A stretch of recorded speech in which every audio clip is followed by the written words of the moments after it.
Here's the table of values we developed by looking at the unit circle. Across the top row of the table, we have angles, given in radians from 0 to 2 pi. In degrees, that would be 0 to 360 degrees. They're broken down in steps of 45 degrees or pi over 4 radians. So we move pi over 4 or 1/4 pi in each step. So we move from 0 to 1 pi over 4, then to 2 pi over 4, which simplifies to pi over 2, to 3 pi over 4, 4 pi over 4, which simplifies to pi, 5 pi over 4, 6 pi over 4, which simplifies to 3 pi over 2, 7 pi over 4, and 8 pi over 4 simplifies to 2 pi. For each angle, we found the sine of that angle. So the sine of 0 radians is 0. The sine of pi over 4 is 0.7. And we've also found the cosine of that angle. The cosine of 0 radians is 1. The cosine of 3 pi over 4 radians is negative 0.7. This will allow us to graph both the sine and the cosine on the xy coordinate plane. We'll graph theta on the x-axis, and the output of sine theta, or the output of cosine theta, will go on the y-axis. Let's try that. Let's start with the sine of the angle. At 0 radians, the sine is 0. So I'll put a mark at 0, 0. At pi over 4 radians, the sine is 0.7, or about here. There's our coordinate for pi over 4 and 0.7. At 90 degrees, or pi over 2, the sine of the angle is 1.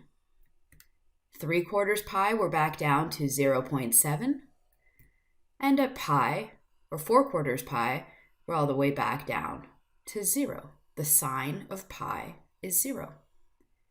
For 5/4 pi, the sine is negative 0.7. For 3 pi over 2, which is 6/4 pi, 270 degrees, we're at negative 1. The sine of 270 degrees, or 3 pi over 2, is negative 1. At 7/4 pi, 7 pi over 4, we're back to negative 0.7.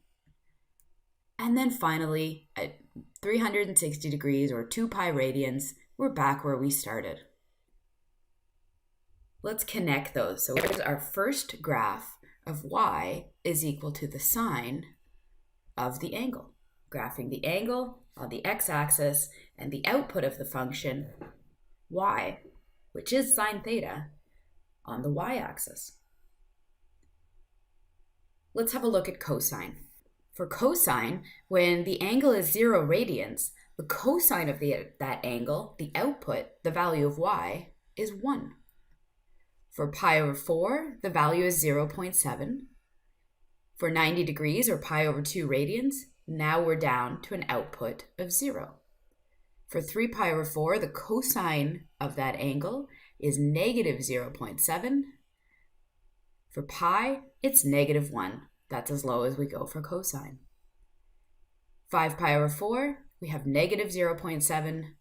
3 pi over 2, we're back to 0. We're heading up towards positive 1, and at 7 pi over 4, we're once again at 0.7, and then we reach 1 at 2 pi. Let's connect those dots using a smooth, curved line. This is the graph of y is equal to the cosine of the angle. Let's have a look at these two graphs. One thing I notice is that they almost have the same shape. And we'll look at this using a graphing calculator, where it's much easier to see this. The only difference between sine and cosine is that they're shifted apart from each other. They're shifted by 90 degrees. If I pick up cosine and move the entire graph to the right by pi over 2, by 90 degrees, it will line up exactly with the sine. We call these periodic functions, and what we've drawn here is one period. So starting at 0 and ending at 2 pi, This is one period of both cosine and sine. We could mark that off anywhere. If we continue the graph for sine over to the negative x-axis, we'll see that the pattern continues, as does that for sine. So we could also mark off a period as being from this point, for example, negative pi over 4 to 7 pi over 4. Point is that this period, this shape during this period will repeat in both directions continuously. So the period of the function is 2 pi for both y is equal to cos theta and y is equal to sine theta. We talk about the amplitude of a function. Usually we call amplitude a. So amplitude goes from the midline of the function to the maximum point, or from the midline of the function to its minimum point. So in fact, when we're interested in the amplitude, we're looking for the absolute value of a. For both y is equal to cosine theta and y is equal to sine theta, the amplitude is 1.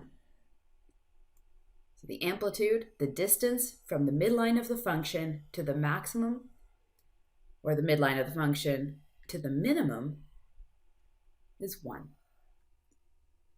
We can write this function more generally for cosine as y is equal to a times the cosine of theta, and for sine as y is equal to a times the sine of theta, where a is the amplitude.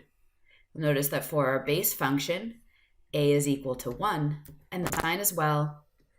This is the function, the exact function that we've graphed, and it's the one where a is equal to 1.